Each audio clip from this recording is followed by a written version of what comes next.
intends to produce a critical sociological scholarship to inform policy and advocacy efforts and advance a more just and safe global society.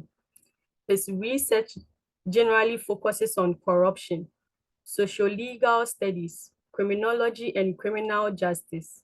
For instance, in the corruption field, he examines corruption's causes and effects and reactions from influential actors, including governments, the media, civil society, and the international community. His work has been published in peer-reviewed journals, including Third World Quarterly, Critical Studies in Media Communication, Crime Law and Social Change, African Human Rights Law and Democratization. Wow, that's a lot. And we are very privileged to have you here today with us, Prof. Asomah. And I am Fuleratu. I'll be the moderator for today's session. And without saying much, Prof, please, you can start with us.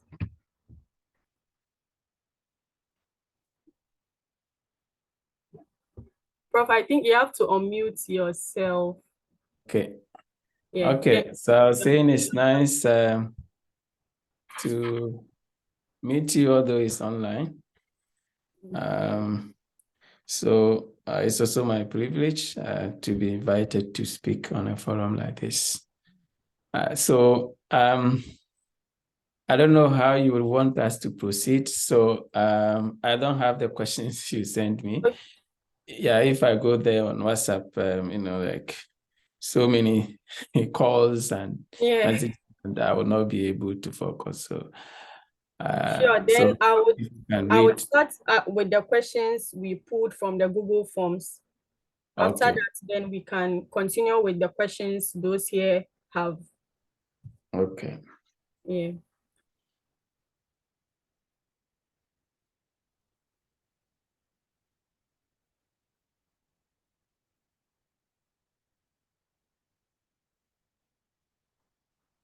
So the first question is asking, one of the requirements for University of Manitoba is biographical sketch. And the person doesn't understand this term, so wants you to explain further. Okay, so the statement you read about me is an example of biographical sketch. In this way, targeting a specific academic community, or when you go to a conference or at a forum, academic forum, or a forum like this, how you want to be introduced, and so on and so forth. So it's basically targeted, it's often targeted at whatever audience you want to speak to. So in admissions applications, you want to speak to, tell us something, say something about yourself that also relates to the graduate program you want to come for, or you want to be admitted to, and so on and so forth. So it's just, some people will say your biography, okay, for short. And let me also say this, every university these days, they have websites, and in terms of admission, their expectations and all the requirements, whatever, they also give instructions. They try to explain all these, what their core requirements are, and so even how to write statement of purpose, and so on and so forth. They give guidance and so on and so forth. So it's always better to, whichever university you want to apply to carefully read the instructions, on the key requirements and what they mean by all those requirements. What are the demands for each requirement? Okay, so it's very important for that you'll be writing something that may not be, targeted at the program you want to pursue. Okay, so as I have said, the statement that was read about me is an example of a biographical search. So, for example, when I was applying for sociology program here at the University of Manitoba. So I discussed how my upbringing, how my lived experiences, okay, starting from Ghana and traveling, even my university education, how I observed, injustices, people suffering in different forms and in different degrees, and which have inspired me, to learn more about, to pursue sociology, because it's basically about injustice, social forces that create injustice, inequalities in society, and how to address those societies. So, you are talking about your background, where you were born, and so forth, where you have lived, the school or the work you have done, and all other stuff. That will, at the end of the day, relate to why you are applying to that program or why you want to pursue a master's program. Okay, so and you may approach it from different what do you call it, perspectives, but that's how I do mine. Okay, that is how I do mine. And it also, I don't know, because I've not been, it's a long time, I'm not part of the admissions, graduate admissions committee, but I have the privilege to evaluate PhD applications, master's applications that fall in line within my area of expertise. Okay, and so that is where I get some of these things from. But even before then, as I said, I've given my example of how in my statement of purpose, that time they didn't require that, biological sketch or whatever, but how I use my background experience and observations and so on and so forth to relate to the program I want to pursue, and why I want to pursue that program, and how my background has prepared me to be able to succeed if I'm admitted to the program. Okay, so read the site, the university site, know what is expected and how they want you to approach it. And then, from there, you can write a good biographical sketch, as they call it. Okay, so thank that's you my very take much. on that. You're Okay, welcome. thank you very much, Prof. Before you mentioned a statement of purpose, I almost asked if it's the biographical sketch is different from statements of purpose, or they are closely related. So as I said, different universities and different terms. So these days, they even have research statement and so on and so forth. So in some cases, they may not ask for biographical sketch, but we call it personal statement. It's the same personal statement. We can also call it statement of purpose. But some universities, have different names for that, or differentiate, or they will ask you to write purely biographical sketch, and then they will ask you to write maybe personal statements, or statement of intent, or statement of purpose. That one is also a different name. So it's up to you. If for me to say that maybe, well, they use interchangeably, but in some cases they may require you to write that biographical sketch, and then you also write a different. So whichever way, there may be overlaps. Okay, there may be overlaps. So look at for the expectations. Are you required to write both biographical sketch and statement of purpose and all the other things they want? If that's the case, well, it's not a big deal. Look out for what they are expected. They expect you to do under each session. But if there are overlaps, that is okay. So that is all I'll say about that. Okay, thank you. So please make sure you check requirements for every school or each course before you write, and know how they refer to this write-up. Prof, before we continue with the questions, can you tell us something brief about your lessons and your journey, lessons you learned along the way? For me, Yeah. so yeah, maybe in relation to how I end up here. Mm. yeah, so I don't know, for me, for example, I didn't have a plan.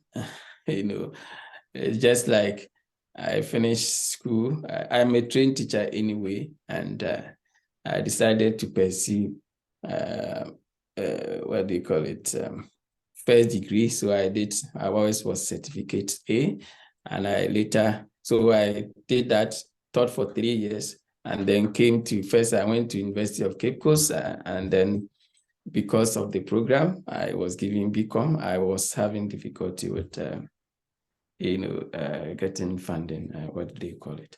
And then I changed to come to Legon the following year. And then from there, I was in UK to, what do they call it? I've forgotten the work there. There is a visa you can get. I don't know whether that type of visa is still there. So I was there and did some work, and then I decided to go for masters. So at each level, so look at how things are happening and how you want to bring help make a difference in society. You realize that the level where you are, you cannot make that impact, and then you want to gain further qualifications to be able to strategize and being able to do what you want to do. So after my master's at London School of Economics, I came back to Ghana, and things were not working well. So I decided to, come to Canada. I was refused even twice, and so on and so forth. So some of the things in terms of lessons, so the challenges you meet and how you are able to turn around those challenges, okay? But the most important thing I would say is being humble, okay? And being humble, and then whatever challenges also you face, you try to also turn those challenges into solutions, okay? So you have a challenge. For example, some of the things I observe, even racism in UK and so on and so forth. So I wanted to learn more about that, and then and how I can contribute to making a change, and so on and so forth. So those things, little things, not little things or big challenges or small challenges, those things you have, they help shape your understanding of the world, and so on and so forth. Okay, so and then another lesson is also not giving up. Okay, because for example, the Canada application I did twice in UK. I thought that would make things easier because I was in UK, but I didn't get. I had to come to Ghana, and I applied from Ghana, and I got. So I did 3 applications, but at different times. So you have to persevere. Okay, even the academic work, how I got into my academic work. When I finished my PhD, I had to apply to a number of positions, vacancies, sometimes I didn't keep track of the number of applications, but I can say about 80 applications. So you have to be able to know what you want to go for, and also be able to persevere, despite all the challenges and so on. So perseverance is also a very important thing. And I talk about humility. I didn't, emphasize on that. I just came back to be assistant professor at the university where I did my MA. So imagine if I was not nice, my relations with people, weren't excellent. There was no way, even if you qualify, you are the most qualified person, they would let you come back and serve, work in that department. So you don't know where you end up. Okay, so be nice and be respectful to everybody, and try to help, as much as you can, and so on and so forth. So those are the few things I want to just emphasize or highlight. Wow, interesting. So I learned that it's very important to be humble and changing challenges to solutions. So please, Prof, can you please touch on how to apply to art-related programs, like the general application requirements and how it differs from other programs? So based on the applications I review, and that is based on University of Manitoba. So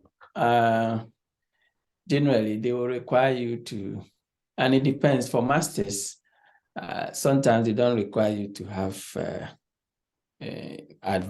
potential advisor in advance, but in some cases, if you have, it helps a lot. Okay, so the statement of purpose is very important for ARCs.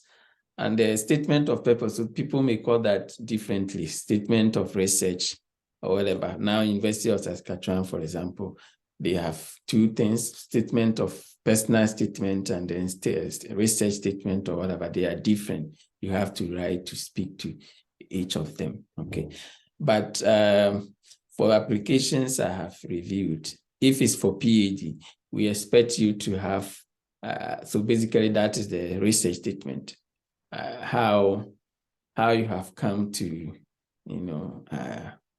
focus on a specific, research interest, and then hammering on just one aspect or one key question that you might want to address, what the literature says about that, that particular thing or research question, the gap that exists in highlighting that, and how your research is going to contribute to filling that particular research gap, and what theory, what methods are you going to use, you elaborate on that, and then how your background has prepared you also to be able to succeed if you are admitted to the program. And they also look at your, for example, sociology, they will look at your results from your previous, your university degree, whether it's first degree or master's. If you are applying for a PhD, your master's and then your first degree, they look at it. And they look at, for sociology, for example, your theory courses degrees. So if it's something below B+, even sometimes B+, as if you have A, that is okay. If it's B+, it depends on the number of applicants for that particular year. And then the methods, so your methodology, grade, whether it's qualitative or quantitative. So they look at that as well. So research statement, if you have a nice, excellent academic records and so on and so forth, and your research statement is poor. So the research statement, the personal statement, that is why I think the greater emphasis, because that also demonstrates your writing skills. Social sciences, the writing skills are very, very important. Writing, analytical skills, and so on and so forth. So they want to admit somebody who has excellent writing, analytical, and those kinds of skills that they emphasize. And that can only be seen in the way, or be judged on the basis of how you have written your personal statement or research statement or whatever they call it, okay? So, and the supervisor, they also want to know whether you have a potential supervisor. So normally you have to go to the university's website, look at the department or the program you want to pursue, faculty members, what are their research interests, and contact some of them. Some of them may respond, others may not reply at all, but just keep on, look at what they are doing, and then you align yourself. So for example, in my case, my PhD supervisor, how I got to know that PhD supervisor, he was working on a food crime in China and published on that. And so what I did was to say, okay, I've looked at this, your research interests, which align with mine. I'm so interested. And I've observed that if you've done work on food crime in the Chinese context, there is no literature or study on food crime in the African context. And so I want to find out if you'll be available to supervise me on this topic. I mean, food crime, should I gain admission to University of Saskatchewan? And then he got back to me and said, okay, yes. It took a while, but at least he replied. And so your personal statement or whatever research statement of interest and so on and so forth, you also highlight, well, if I'm admitted to the program, Professor this has agreed to be my supervisor, because sometimes it's difficult to, if you are going to work on something which the department or the faculty doesn't have expertise for, they can also use that to, not to give you admission. So those are just things you need to take note of. Okay. Okay, thank you very much. I hope you are taking notes. Before I continue with the questions, do you have any question with regards to what Prof has presented on so far? If you do, kindly raise your hand and I'll meet you to ask.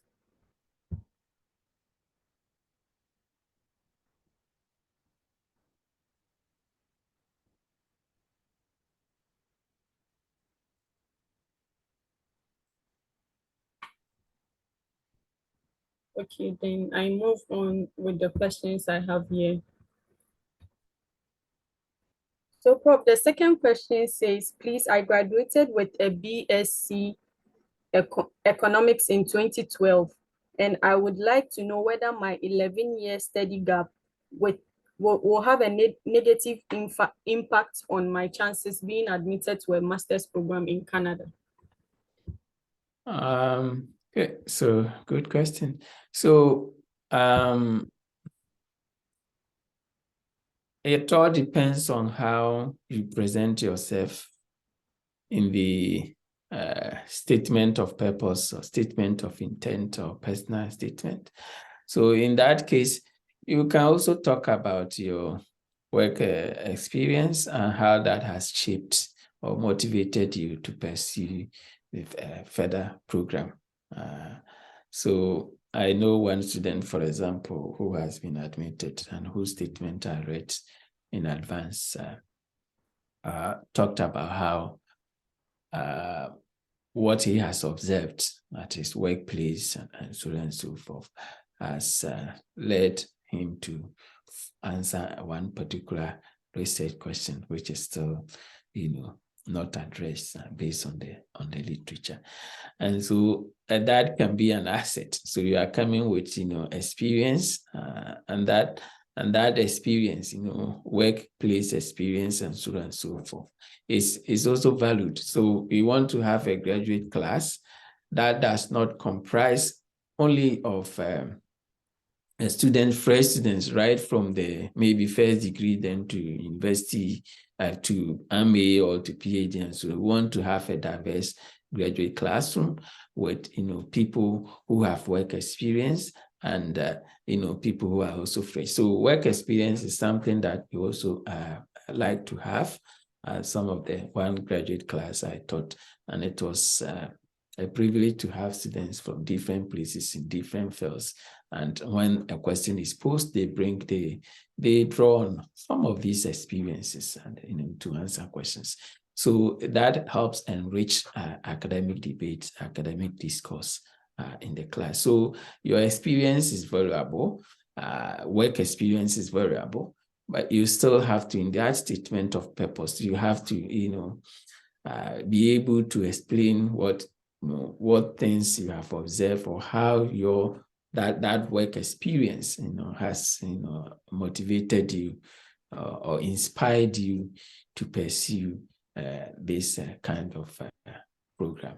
Okay, and then talk about your ability to also learn fast and so on and so forth. So although you've been out of, if not been studying for a while, you are able, maybe even at the workplace, you organize seminars, you do that and that and that, you have to read the literature and so on and so forth. So that also helps to, let people know that, in fact, you are not out of touch with the academy or with studying and so on and so forth. And I think that is how you'll be able to turn your work experience into asset, and even speak to how, that work experience you are bringing can also enrich graduates' class discussions and so on and so forth. And that is a plus. Okay. Okay, thank you very much. So have an open mind and talk to the issue. So, Prof, the next question reads, how are references not from official email addresses rated? So, no, preferably references are supposed to come from this, official email addresses and so on and so forth. So I don't know what they do these days, but during my time, we just collect the reference letter, and then post, and you put that in an envelope, and the envelope is sealed, and then the university or the department stamp, whatever it is applied there to know that it's actually coming from there. So you have to make sure that at least the letter is considered credible, and it's supposed to be confidential. It's supposed to be confidential. So in this case, for electronic, references, yes, they have to come from the professor, but if it's not from the university official email address, that may be seen as, coming from somewhere else. So that's my take on that. But so far, based on the reviews I have done, I have not had any, any person or any faculty member, raise that as an issue. Because at the end of the day, when the letter comes through, it is printed out, or it's just the letter. If it's not printed, it's attached. It's just the actual reference that is attached to your application, not the email, kind of. And the letter may be an attachment. Normally, it's supposed to be an attachment. So if it's an attachment and they open, and it's just the university letterhead or department letterhead, everything it looks official, is signed, I think that will also not pose a problem, despite the fact that it's not coming through in the official university address. Okay, so that's my response to that. Okay. So please, if you have any follow-up question on what Prof has addressed, you can raise up your hand and I'll mute you to ask. So the next question says, please, I want to ask if one can get into grad school with a second class lower. So it depends on the program you are applying for.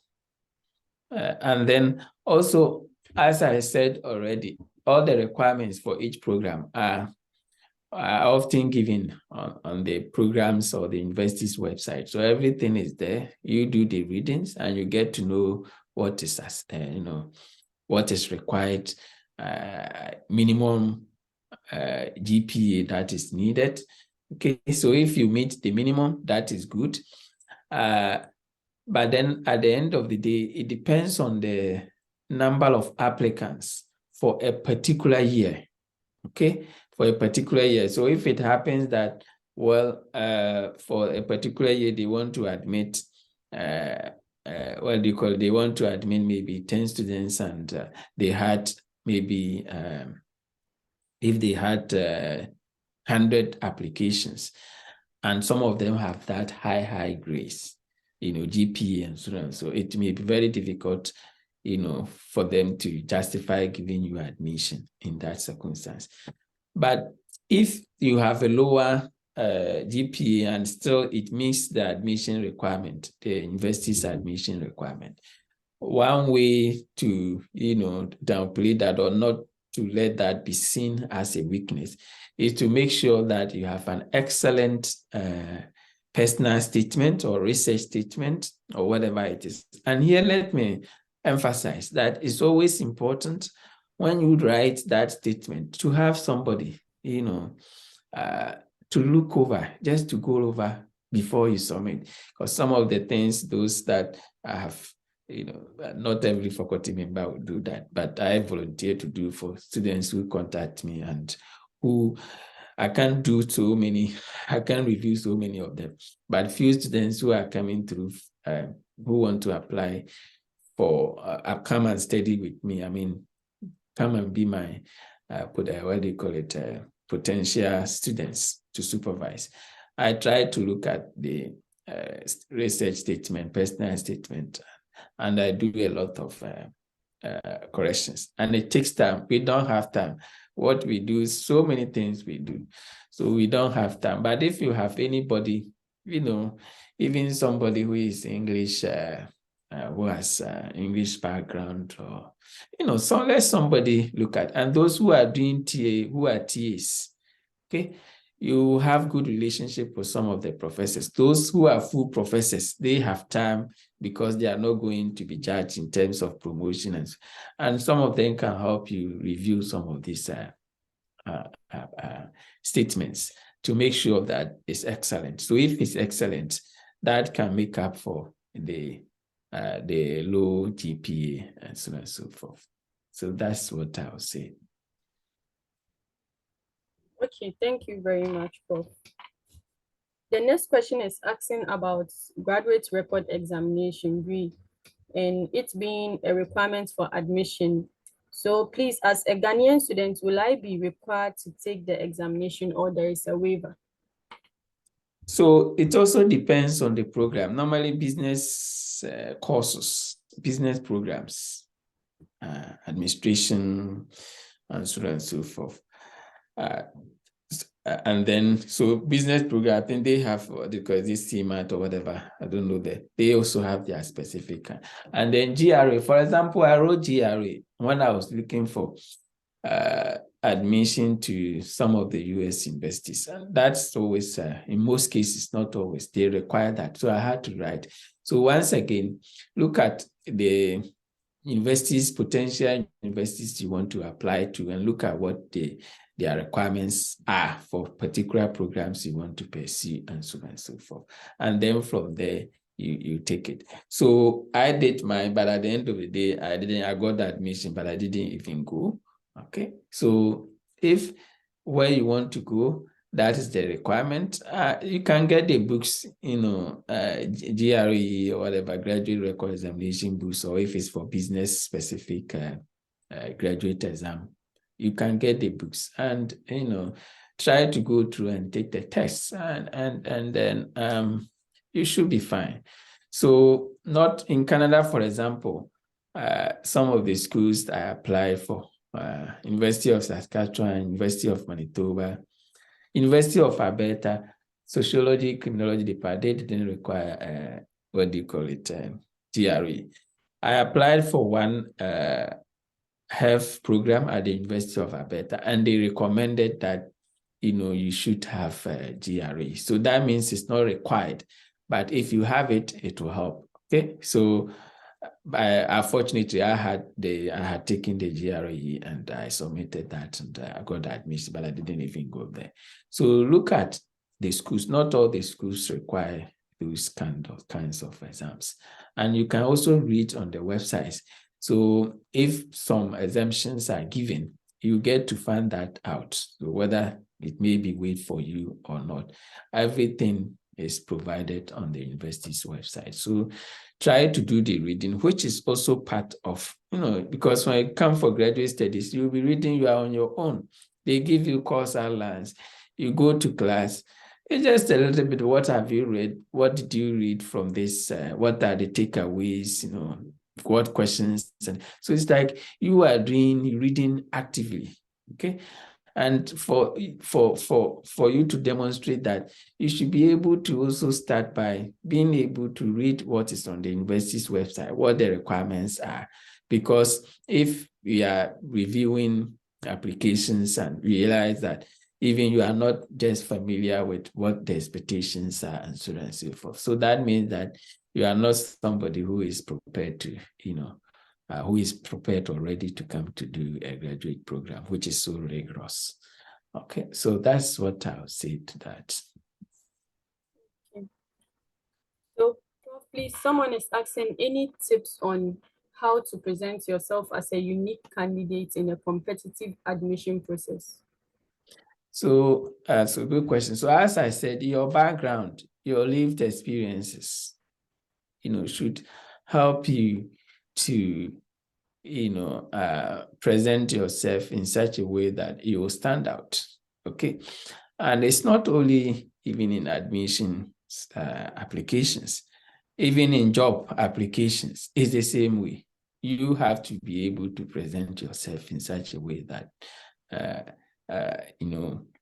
people will be interested in what you are bringing, you are bringing on board, and so on and so forth. So, for example, what do we call it? When I was applying for a job, these days they ask you, tell us a little about yourself, or tell us about yourself. So this is an open statement. And in the admission process, personal statement, and so on and so forth. So that question tell us about yourself. It's a way of also, nobody is asking you, but it's in one way, it's you trying to tell the faculty about yourself, and then why they should, admit you to their program. Okay, so for example, I was saying that my lived experience is growing up in, some of the poor neighborhoods in Ghana. Through that, I was able to observe human suffering and so on and so forth, and that,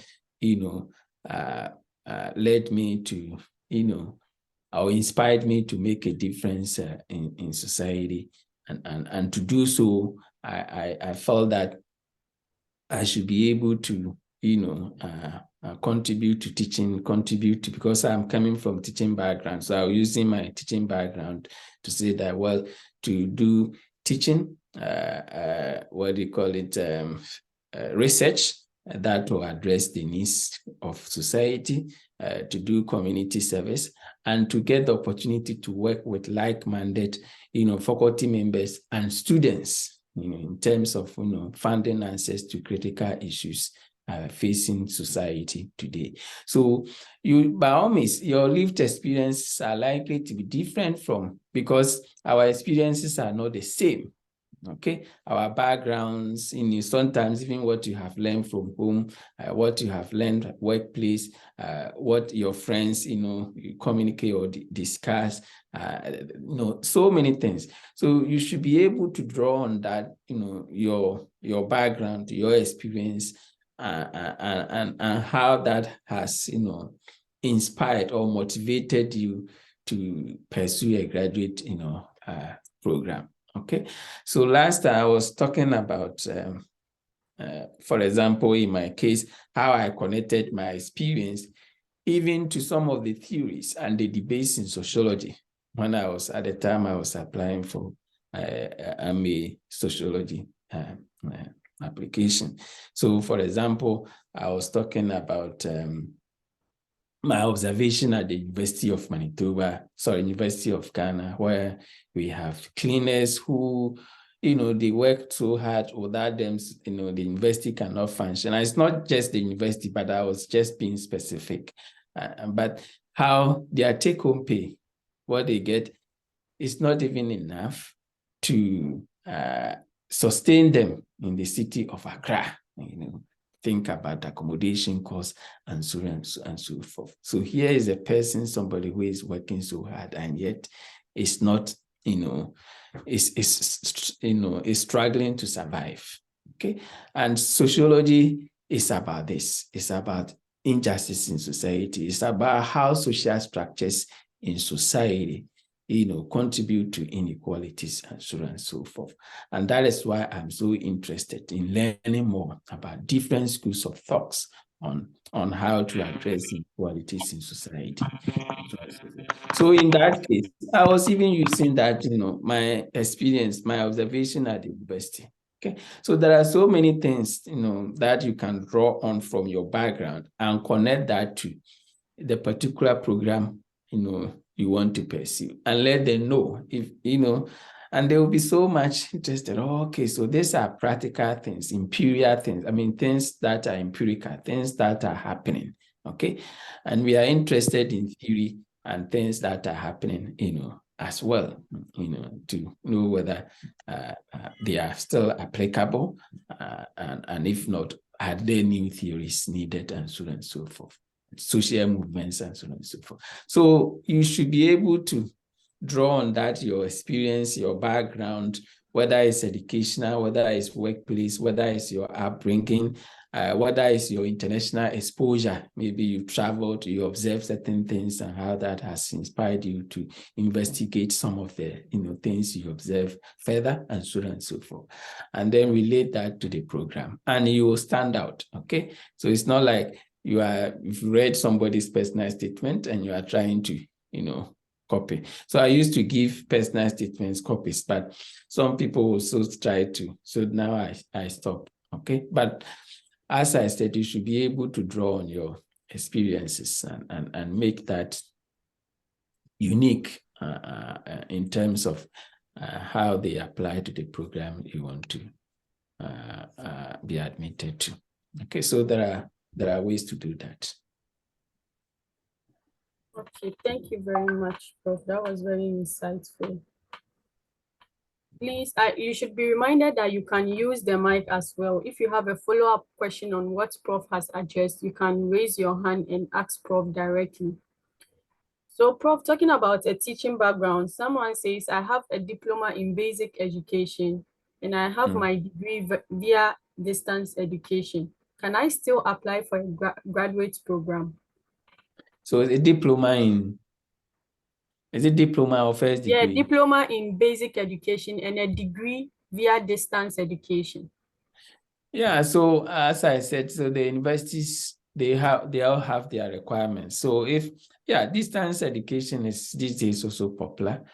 When we had COVID pandemic, everything moved online, and so it's still credible. Okay, so the fact that you have it, you did it online or by distance, doesn't mean it's not credible. So you qualify, just have to read what the requirements are, and then from the university websites, and then if you meet those requirements in terms of GPA and other things, yes, why not? You can apply. Okay. Still on education, someone is asking that, please, is there a probability of being admitted to do your master's in education if you have no working experience? That is, the person just completed their B.Ed and want to do a master's right after. Yes, you can do that. So normally, if you are fresh from, just finished and you want to continue, that is excellent. And somebody asked a question about a gap, having been working for some time and then coming back. In that case, you have to also use something from your work experience, as I have said. So if you are just right from distance, like everything is fresh, it's acceptable. So whichever way, whether you have worked or whether you've just completed and you want to continue, whichever way is excellent. All you have to do is to be able to, explain why you want to do the graduate program. I think that is where the emphasis is, and how your background has prepared you to succeed if you are admitted to the program. Okay. Okay, thank you very much. And Mukarama, you can unmute yourself and ask your question.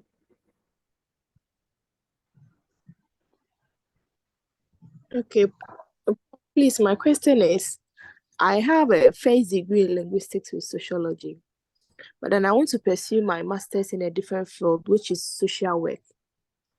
Please, is it possible for me to apply a master's in social work at University of Manitoba? Okay, so that's a good question. So I think Canada, at the time I was applying, like if you are moving from one field to another field, is they are not likely to give you admission. In other words, they want you to continue in the same program that you had at the first degree level, or you pursue at the first degree level. But that is changing these days.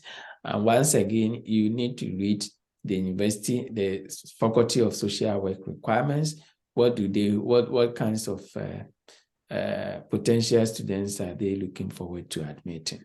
And they will state everything. Maybe they need a social work degree or related courses. And the related courses, sociology is in fact the theoretical base for social work, because social work, in other words, I would say, is the professional aspect of sociology. So I don't see that big difference. I don't see that impacting you. But let's say you've done sociology and you want to go and do maybe economics, that's not, it's likely to be declined. Or you have done engineering and you want to maybe come and do sociology. Yeah, so in some places that they may want you to continue in just the program you had at the undergraduate level. But as I said, that is changing, because last time we met, I think in last month, we met, and sociology and criminology were discussing the same thing, that normally the focus is only those who have sociology or criminology backgrounds. And now they just want to open it up to, all related courses, all related programs like political science and so on and so on. They are here to change that anyway. So all the requirements in that case, if they are looking for only those who have done that particular social work, they are the people they want to admit, or potential candidates, students they want to, they will state that there. If they are looking for related courses, they will state that there. But in this case, sociology and social work, I'm very sure that it will not be a problem, because sociology is very much related to social work. Okay, thank you very much. And please don't forget to fill out the form in the chat to register your participation.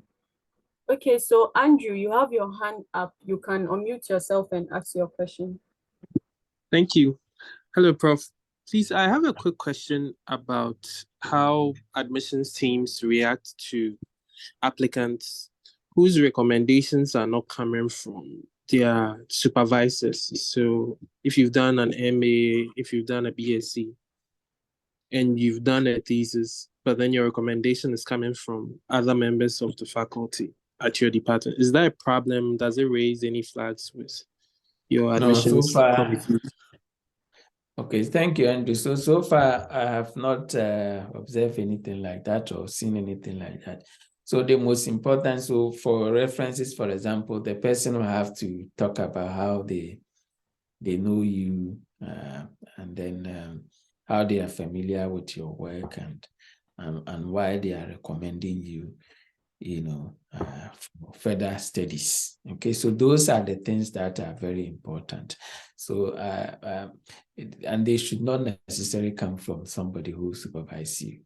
The one who supervises you may have died or may have gone on retirement or something. So that shouldn't be a problem. So far, I have not seen that to be a problem for students. And we don't even keep track of, because we don't know who supervises your thesis anyway. Okay. Okay, thank you, sir. You're welcome. Thank you very much, Prof. You're The welcome. next question says, what month of the year is it most likely that profs will be a bit free to respond to mails?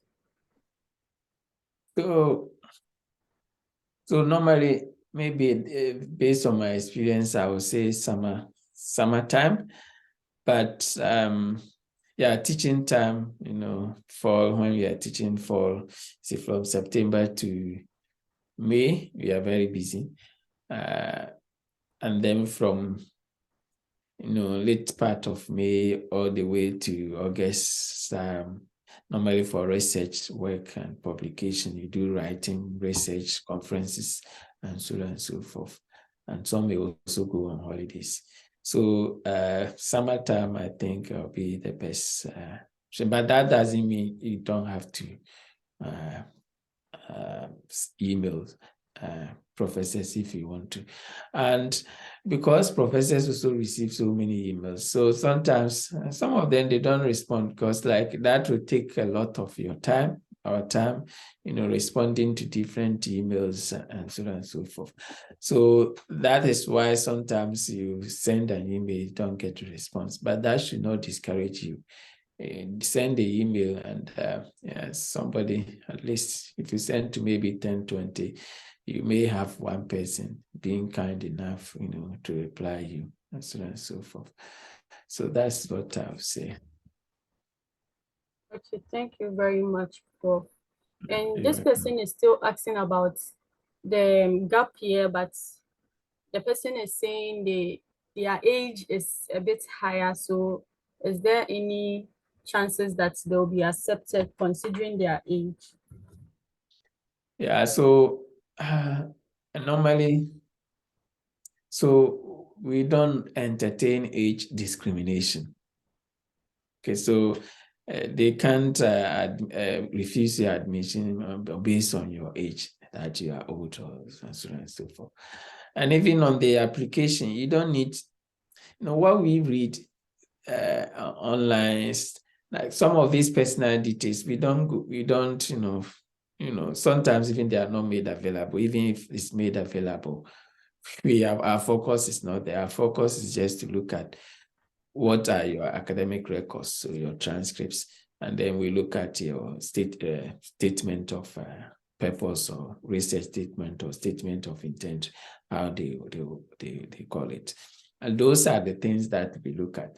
And then, so we make recommendations, and then maybe this person is suitable to the program or is not suitable to the program. And they may have maybe 10 or 20 students who may be suitable out of the multiple applications, maybe 100 applications, and they will have to rank, okay? And that they will look at your GPA, and they will look at, the score we have given in terms of your research statement and so on and so forth. So those things are the things that matter a lot. They don't allow your age to be a hindrance to applying for a graduate program. Okay, thank you very much, Prof. So Ayomide, you can unmute yourself and ask your question. Hello, Prof. I would like to know the things that professors do look out for in post-application interviews. Probably after your application has caught a professor's attention, then the professor decides to have an interview with you. What are those things that make this professor? Okay, so normally, like sociology, for example, we don't, everything is judged, you are assessed on the basis of the application materials you have submitted. But as you have said, I have, seen instances where potential candidates or students are interviewed. And in fact, in my case, I've had one example like that. When I applied to University of Alberta, it's a long time. I can't remember the questions that they asked, but it was a professor who was even the head of the, what do you call it, the head of the department in health promotion and so on and so forth. And I wanted her to be my supervisor if I gain admission. And she wanted to, interview me, to get to know me. So the interview is also to see you in person, even or online, to look at you and ask why maybe you want to. In that case, she asked me why did I want to, why did I want her to be my supervisor and so on and so forth. And then why do I want to pursue graduate program and so on and so forth. So the things that, you expect to write or cover in your personal statement, what is your research what do you want to investigate, or what is your area of research interest, we call it. So basically, if you have such an interview, try to look at, why do you want to apply to that particular school? If it's the department that's trying to interview you, and then how are you prepared for the program? And so all the requirements, the admission requirements for that particular program, not the university. So always we'll have two types of requirements. We'll have the university requirements, and then we have departmental or faculty level requirements. So if it's faculty that wants to interview you, look at their faculty, their requirements for the program at the faculty or the departmental level, or the school level, or the college level, because maybe College of Health or College of or Faculty of Social Work, and so on and so forth. And look at some of the, be prepared for some of these things. And even they may also ask you about your personal tricks, questions about your personal, do you give up when something is difficult? So they want to check maybe whether you are able to persevere, because graduate program, sometimes some people, they start and they want to leave, they want to stop because it's difficult. So they want to also maybe questions about why, and that depends on how you are able to convince them that in fact you are so motivated, and then if you are given the opportunity, you will not stop. And so it depends on the questions they ask. Like you are going for job interview, but in this case, with respect to admission, so the talks, the questions will focus on why you are suitable to the program, and so on. And sometimes they may even ask you about funding.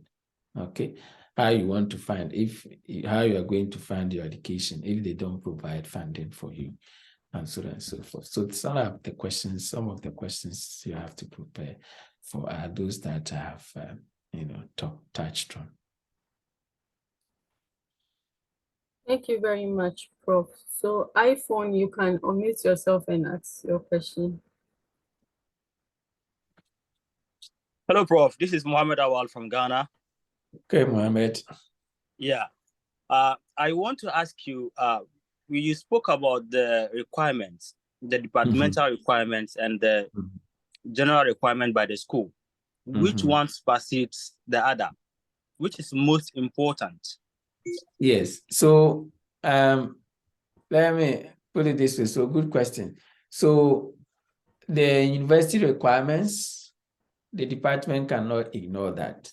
Okay. So the university may say, okay, we need GPA of 3.0 for graduate applicants, those who want to apply to graduate programs. So that is the university minimum for GPA minimum. 3.0. I'm giving you an example.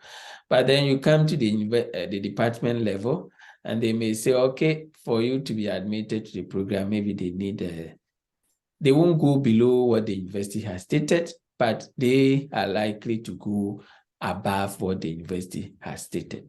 Okay, so that is why you need to read their requirements, what they are looking for, and so on and so forth. So their requirements cannot go below the university distance. So in most cases, they are above. And it is the department here in Canada, is the department, not the faculty, who make the recommendation, who make the decision. So they decide, okay, we want to admit this one. And they send the recommendation to the graduate school. So the graduate school is those who will finalize the admission, who will give you the formal offer letter. So but the decision is made by the departments. So if the department say they are not going to admit you because it's decentralized, the university is not going to, there's nothing the university can say. Okay, so the departments, that's the level where they submit their lists of people they want to admit, and then they give that list to the graduate schools. And normally they just, what they do is to formalize that by sending official admission letters. So that is why it is important to also look at the departmental level requirements, or the faculty or the college, whichever applies. Okay, thank you so much. The second one, what goes into putting together a competitive application? What goes into that? What should someone do? Continue. I'm okay. Okay, so how will you stand out? So because you have a large pool of applications in most cases. So at the University of Manitoba, Department of Sociology and Criminology, for example, they had 114 applications, and they admitted roughly, I think, 14 or so out of that lot.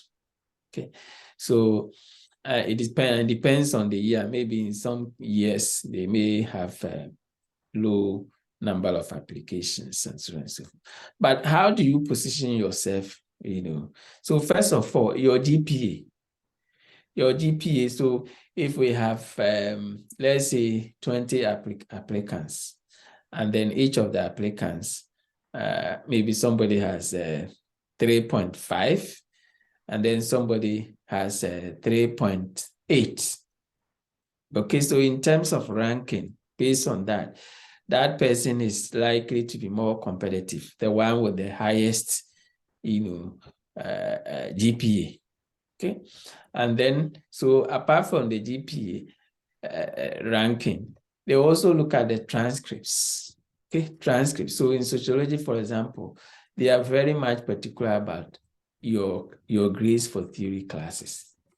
Okay, so if you have, even if it's first class and theory, maybe you had B, and somebody also had, maybe it's not first class, but A in theory, and that person is able to write excellent statement of intent, or personal statement, or what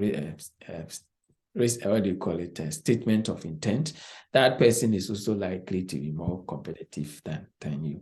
So your GPA, that matters, and then your grades, your individual grades. And this I can only speak I'm speaking to that based on my experience in sociology and criminology, where methods and then theory courses, they look at the grades for that because they know you need them here, and they want to have students who have strong foundation in those areas. But that may not apply in other departments.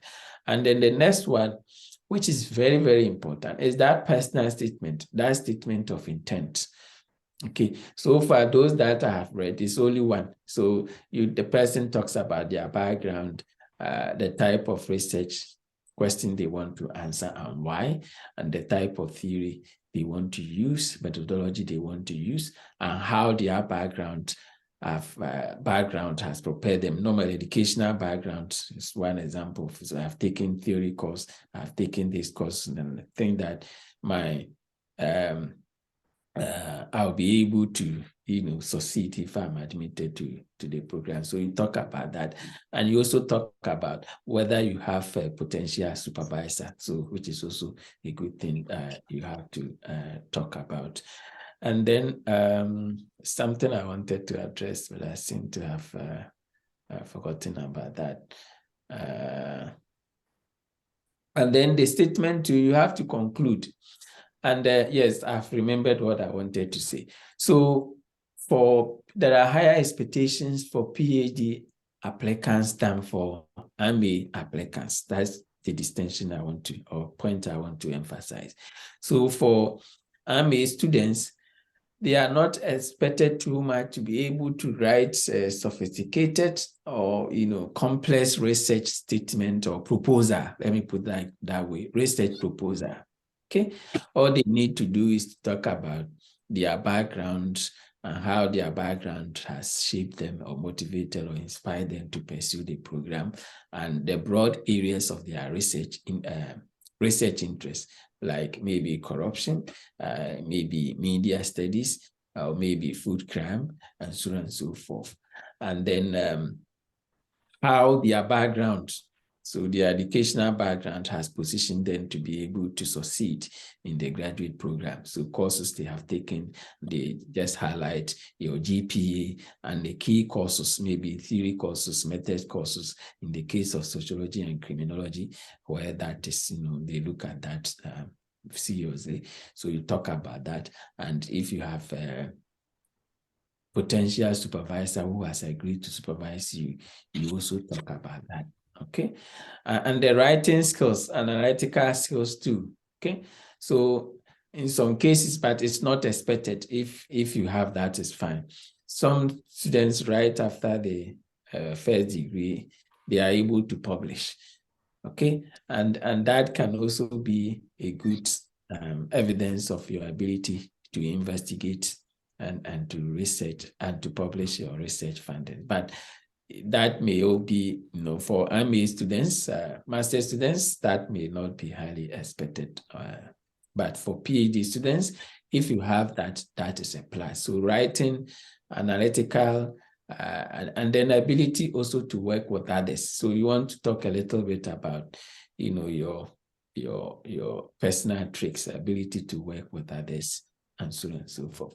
So, and being able to, write that, for example, if you talk about having excellent writing skills, and then the personal statement itself is not well organized, it's not well written, that cannot still do much for you. Okay, although you've stated that, well, you are excellent in terms of writing, analytical skills, and so on and so forth.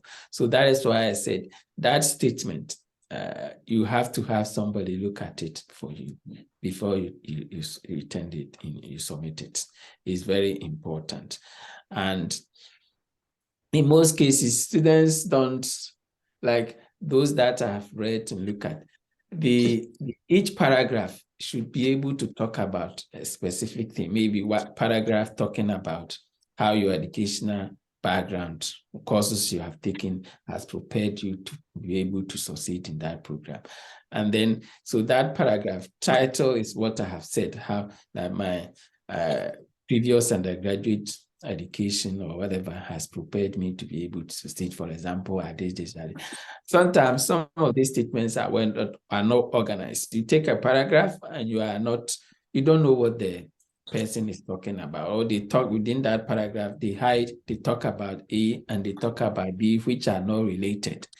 And so that is why I said, if you have first class or whatever it takes, and that statement is not well written, it may jeopardize or undermine your chances of getting admission. So apart from your academic records and grades, GPA, that personal statement is the thing that you have to, be able to spend time on and make sure it is done uniquely. And we talk about how you can draw your background, draw on your experience, background to be able to write a distinctive personal statement of purpose. That would be very inspiring, and people might know, oh, we like this, we want to look at this, or yeah. So that is how you go about it. Thank you very much, Prof. That was very insightful. Prof, we are already an hour into the session, so I want to know how many more questions you'll be able to take before we call it a day. Okay, so I have another program at 10. So maybe 2 questions or 3 at maximum. 3 as maximum. Okay. So I can go. So this question says, please, I already have an MSc in Ghana, but getting a straight PhD offer hasn't been easy. I want to know if I can get 1 year MSc offer in Canada, and I hope I can easily get a PhD offer after that. Yeah, so Canadian, so for what I have observed, just based on my observations, Canadian universities would want to, so the Master of Science, is it thesis based or just maybe you did a project? Jane, if you are here, can you please throw more light on your question? If not, I can just summarize based on. Okay, So sure.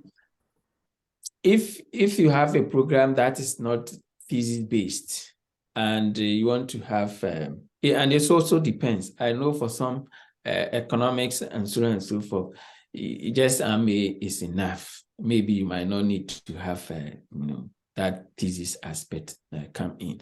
But based on my experience, in most cases, they want you to have masters that had thesis component. Okay, because for PhD it's more of research, it's a lot. So they want to make sure you have that research background based on the previous thesis you had written and so on and so forth. Otherwise, you have to come or you have to apply for a thesis-based program in Canada, and then after that, you take it from there. Okay, so in my case, for example, I did Master of Science in Health and Population at the London School of Economics. But, getting the PhD straight away, I applied to University of Saskatchewan. I was having difficulty. And so what I did was to, come and do a thesis-based MA. And then after that, I applied for the PhD and I was successful.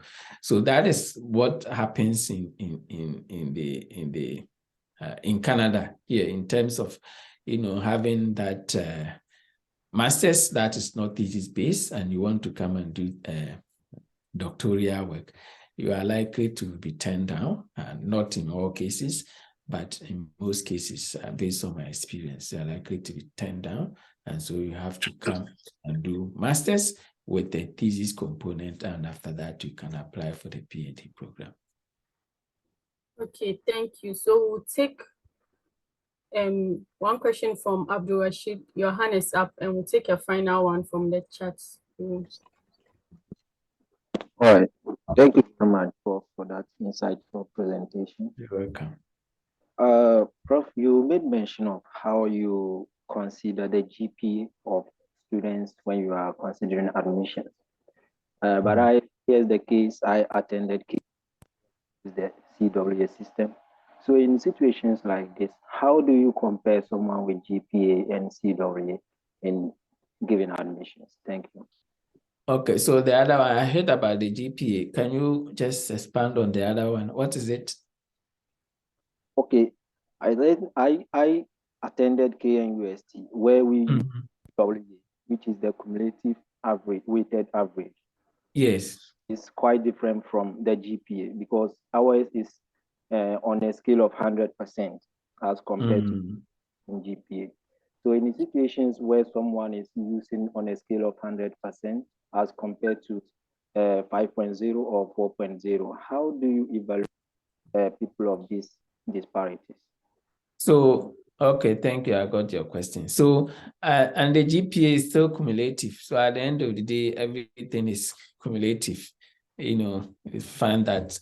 So they have a graduate assistant who is in charge and who has been trained in terms of how to, translate all the different grades into a comparable one, and that they use that as the basis, to make the decisions in terms of ranking, ranking based on your previous academic record. So somebody is there who has that knowledge, who has that training, and who does that. So I don't do that. They will do it and then give your, give the equivalence for your whatever you got from KNUST. And then all we have to do is to use those common, what we have there, which is common, which is the standard for everybody. And then we use that to make a decision. Okay. Thank you very much. You're welcome. Okay, so Prof, the last question says, please, can you throw more light on what a thesis-based or course-based route is and which one is worth it also? Yeah, so so course-based, that is where you do just projects. So for example, my study at the London School of Economics, I had a project, but that in the length of words, I mean, that was 10,000 words, but thesis normally, it's more than that, in terms of word requirements and so on and so forth. So as to whether you go for course-based or thesis-based depends on your career aspirations, goals, or what you want to do after the program. Okay, so in most cases, if you want to do maybe pursue PhD, I will say that then going for the thesis-based one was excellent. And it also depends. So it's only in Canada that they, emphasize, or they, put much emphasis on you having thesis-based masters before you gain admission to a PhD. And let me also say, it may not be all the universities. But in UK, for example, I don't think that would be a problem. You may have a course-based program and you can still apply for a PhD program. So it also depends on the country you want to pursue your program. So course-based or thesis-based, it depends on what you want to do at the end of the day. For example, if you are planning to come and study in Canada, then I will advise you go for thesis-based program before you can apply to PhD programs, and then we have higher chances of getting being admitted. And even in some cases too, sometimes you may have MPhil from Ghana or thesis-based from Ghana, and they may look down upon that. And it's like, so I've seen cases where people who have done MPhil in Ghana, they come and still do another master's here, and then they use that to go for the PhD. But that's not across board. I've also seen students who did MA in Ghana and they are doing PhD. They were admitted straight away to come and do PhD. There is one in school administration, pursuing school administration, and so on and so forth. So it depends. Once again, if you know in advance what you want to do, you can read the requirements, and then be aware in terms of what you need to choose or what you need to go for at the end of the day. Thank you very much, Prof. And please, if your question wasn't answered, you can use the form and submit your question. This was a very insightful and educative session. And before we go, Prof, someone wants to know if you have funding for MA students. So funding. So for example, I have 3 students who will be joining me, joining the university, and I'm going to be their supervisor. And let me also say that you can have a supervisor before you can have a supervisor before you come, but you can still change if you come and you find out that, your research interests have changed as a result of the courses you have taken and so on. So you can change, okay? So if you have a supervisor in advance, it doesn't mean that you are the only person you still have to work with. Although if you are able to work with that supervisor, is good because you don't want to create conflicts, in the department. But in terms of funding, so I know some of the programs, normally arts and sciences, they have lots of funding, but social sciences, sociology, and so on and so forth, the funding is not, departmental faculty research funding. It depends. I know some of them, based on what they do, they have more funding. And if they have more funding for research programs they are pursuing, they have more funding, they are able to also sponsor students. So in my case, I have funding, but it's not enough to, be able to grant you a visa. And normally the department also don't want us to make commitments. So all they do is that they will give you, if they give you admission, they will say, okay, you are eligible to apply for teaching assistantship, so which can give you money. And then the research assistantship. So the research assistantship, that's you working with what do you call it? Working with a faculty member who is working on a research project, and you get paid for that. So those that 3 students who are coming, I didn't say, no, if you come, I didn't give them a letter. It was the department that gave them a general letter, talking about funding opportunities and the funding that they have also obtained already. We will talk about university entrance funding, the name they call it. So that is what we do. You don't want to, give a